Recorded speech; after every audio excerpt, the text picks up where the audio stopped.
कृष्णाय वासुदेवाय हरये परमात्मने प्रणतः क्लेशनाशाय गोविन्दाय नमो नमः। वसुदेवं सुतं देवं कंसचारूणमर्दनं देवकी परमानंदम कृष्णं वंदे जगद्गुरु। आपको और आपके पूरे परिवार को षटतिला एकादशी की हार्दिक शुभकामनाएं एवं बधाइयाँ। भगवान श्री लक्ष्मी नारायण जी का आशीर्वाद आप सभी के ऊपर निरंतर बना रहे। आप सभी सुखी रहें, स्वस्थ रहें, व्यस्त रहें और मस्त रहें। उम्मीद है आप सभी स्वस्थ होंगे, व्यस्त होंगे और मस्त होंगे। षटतिला एकादशी माघ मास के कृष्ण पक्ष की एकादशी को षटतिला एकादशी कहा जाता है। एकादशी तिथि का आरंभ 24 जनवरी 2025 शुक्रवार की शाम 7:25 से हो जाएगा, जो कि 25 जनवरी 2025 शनिवार को रात्रि 8:32 पर एकादशी तिथि समाप्त हो जाएगी। सभी भक्तजनों, माताओं, बहनों, वैष्णव जनों को एकादशी का व्रत 25 जनवरी 2025 शनिवार के दिन ही रखना है। इस व्रत का पारणा 26 जनवरी 2025 रविवार की सुबह 7:29 से लेकर 9:29 के बीच में आपको कर लेना चाहिए।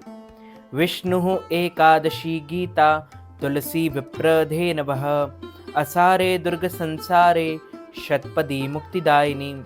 अर्थात भगवान श्री हरि विष्णु जी का पूजन करना, एकादशी का व्रत रखना, गीता जी का पाठ करना, तुलसी जी का पूजन एवं दर्शन करना, ब्राह्मणों की सेवा करना, दान करना, भोजन कराना, गौ माता की रक्षा व सेवा करना, यह 6 कार्य इस कठिन संसार सागर को पार कराने हेतु मुक्तिदायक बताए गए हैं।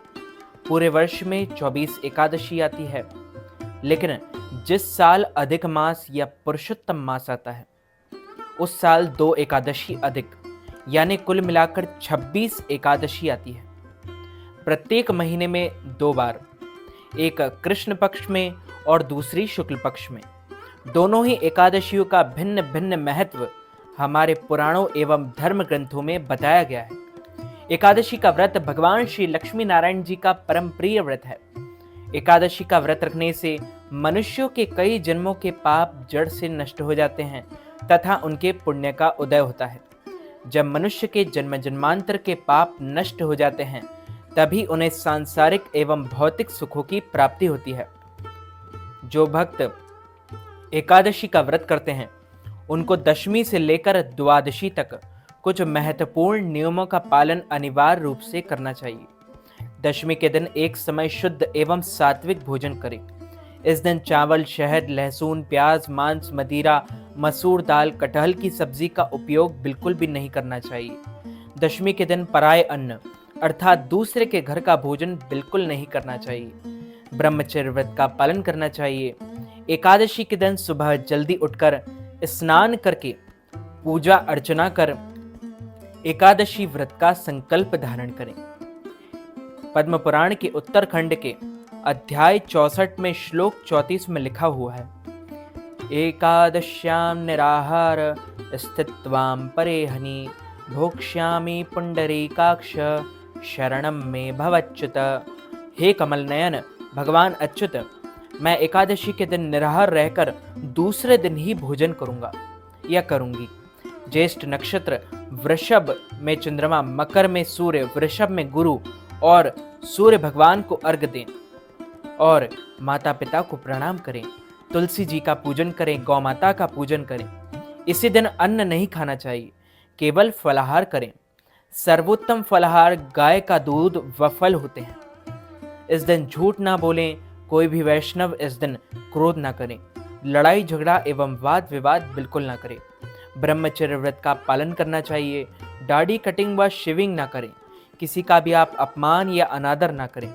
दिन में ना सोएं, रात्रि जागरण करें।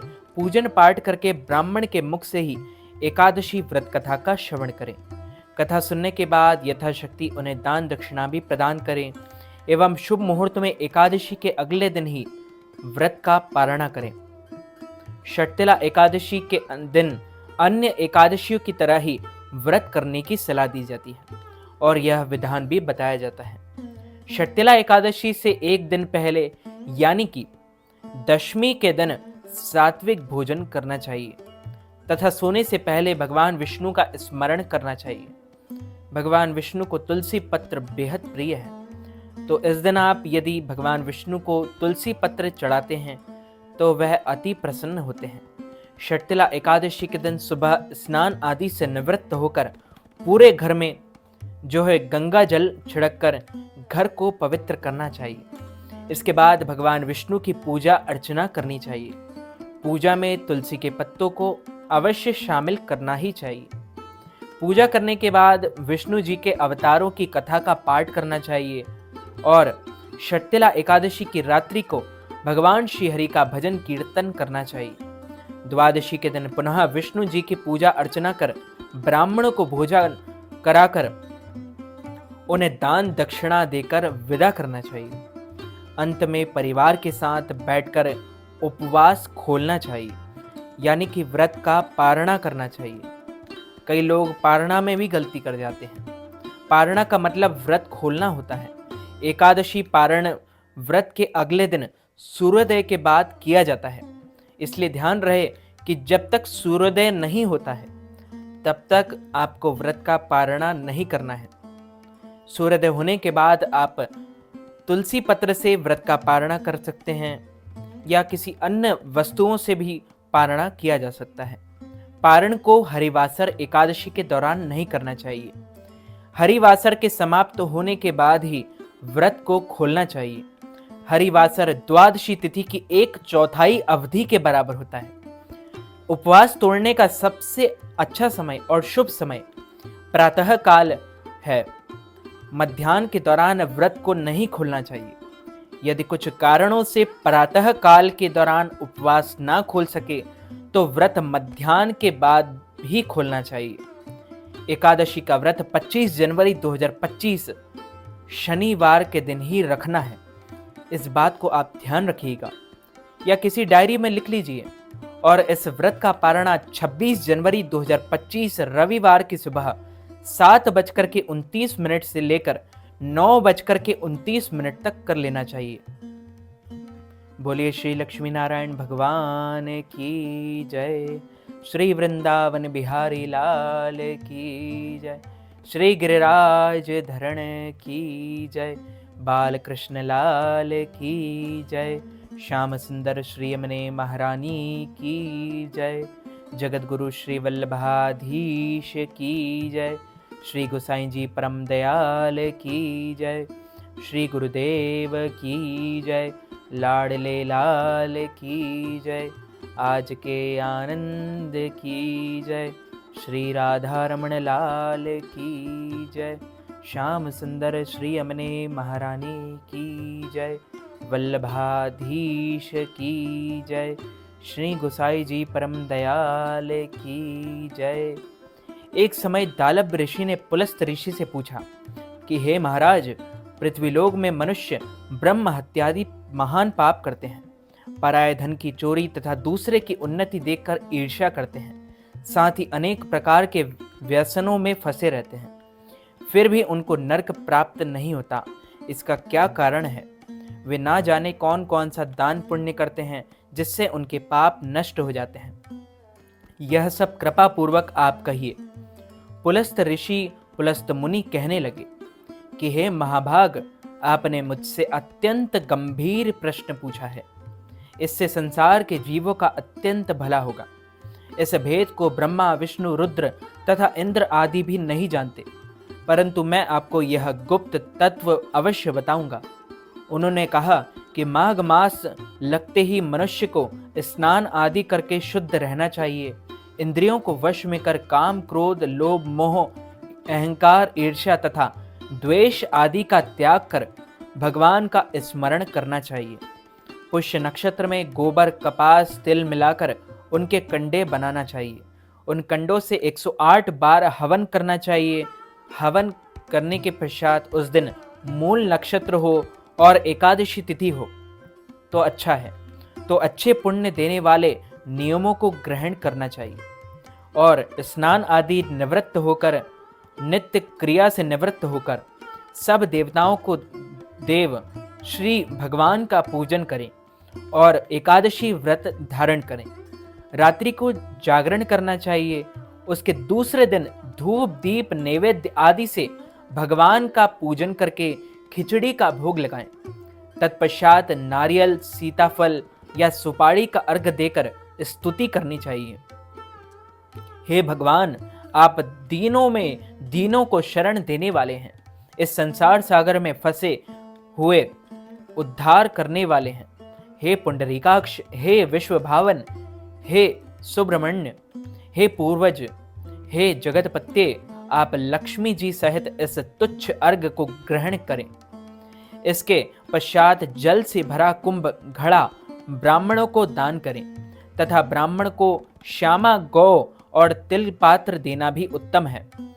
तिल से स्नान और भोजन दोनों ही श्रेष्ठ बताए गए हैं। इस प्रकार जो मनुष्य जितने तिलों का दान करता है उतने ही 1000 वर्ष स्वर्ग में वास करता है।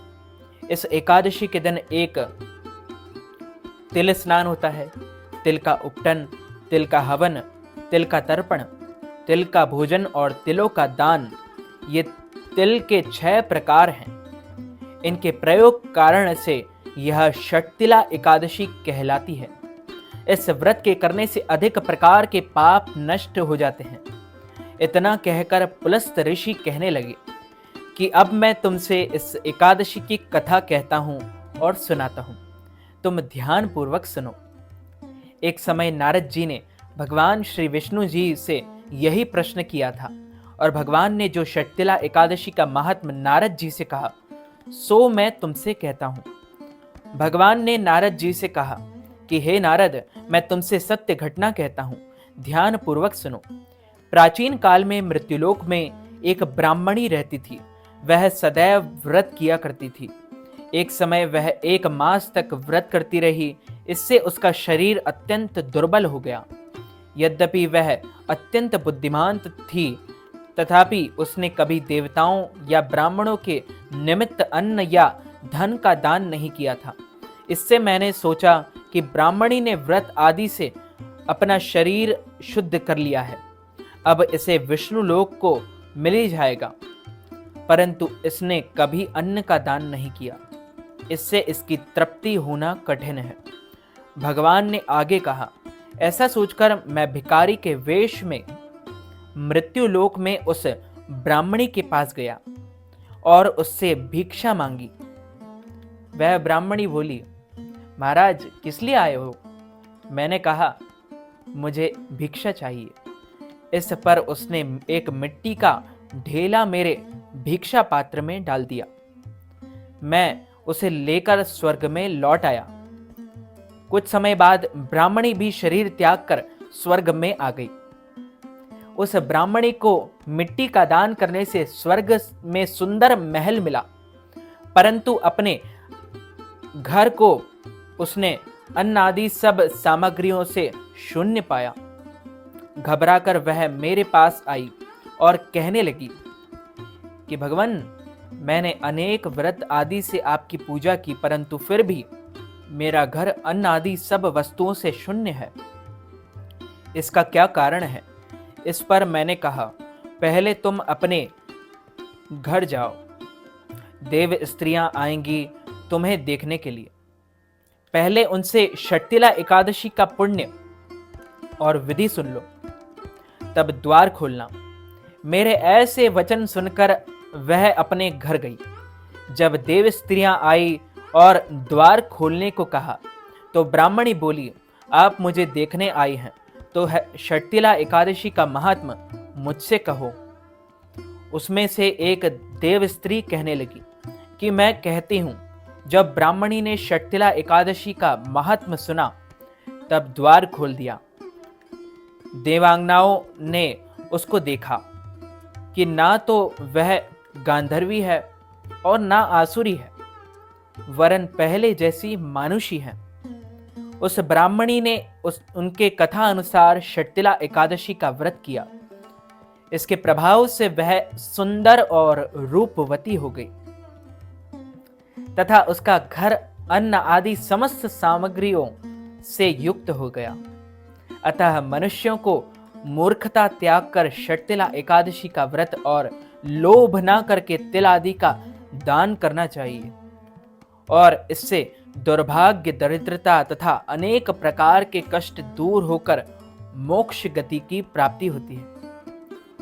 अच्युतं केशवं रामनारायणं कृष्ण दामोदरं वासुदेवं हरि श्रीधरं माधवं गोपिकावल्लभं श्रीजानकी नायकं श्रीरामचन्द्रं भजे जानकी मनोहरं सर्वलोकनायकं श्रीशङ्करादिसेवितं पुण्यनाम कीर्तनं श्रीराम राम राम राम राम नामदायकं रामा कृष्णा वासुदेवा भक्ति मुक्तिदायकं रामा कृष्णा वासुदेवा भक्ति मुक्तिदायकं हरे राम राम राम हरे हरे हरे कृष्णा कृष्णा कृष्णा हरे हरे हरे राम राम राम हरे हरे हरे कृष्णा कृष्णा कृष्णा हरे हरे। बोलिए श्री लक्ष्मी नारायण भगवान की जय। श्री वृंदावन बिहारी लाल की जय। श्री गिरिराज धरणे की जय। बाल कृष्ण लाल की जय। श्याम सुंदर श्री यमुने महारानी की जय। वल्लभाधीश की जय। गोसाई जी परम दयाल की जय। श्री गुरुदेव की जय। लाडले लाल की जय। श्री राधा रमण लाल की जय। रजरानी की जय। रस रानी की जय। श्री राधिका रानी की जय। श्री गोपेश्वर महादेव की जय। सब संतन की जय। सब भक्तन की जय। समस्त ब्रजवासीन की जय। जय जय श्री राधे। जय जय श्री राधे। जय जय श्री राधे। तो मित्रों, भक्तजनों, माताओं, बहनों, यदि आप षटतिला एकादशी के निमित्त ब्राह्मणों को फलाहार करवाना चाहते हैं, अन्नदान, वस्त्रदान, गौदान, तिलदान अथवा किसी भी प्रकार के दान के लिए यदि आप हमें नगद धनराशि प्रदान करना चाहते हैं, तो आप हमारे स्क्रीन पर दिख रहे गूगल पे, फोन पे, पेटीएम या अकाउंट नंबर के माध्यम से नगद राशि, धनराशि प्रदान करके षटतिला एकादशी का संपूर्ण पुण्य लाभ प्राप्त कर सकते हैं। इस वीडियो को ज़्यादा से ज़्यादा लोगों तक शेयर कीजिएगा, लाइक कीजिएगा, कमेंट कीजिएगा और सब्सक्राइब करके बेल आइकन को भी ऑन कर लीजिए। मैं मिलता हूँ आपको किसी और नई वीडियो के साथ। आप सभी को सादर जय श्री कृष्ण, सादर धन्यवाद।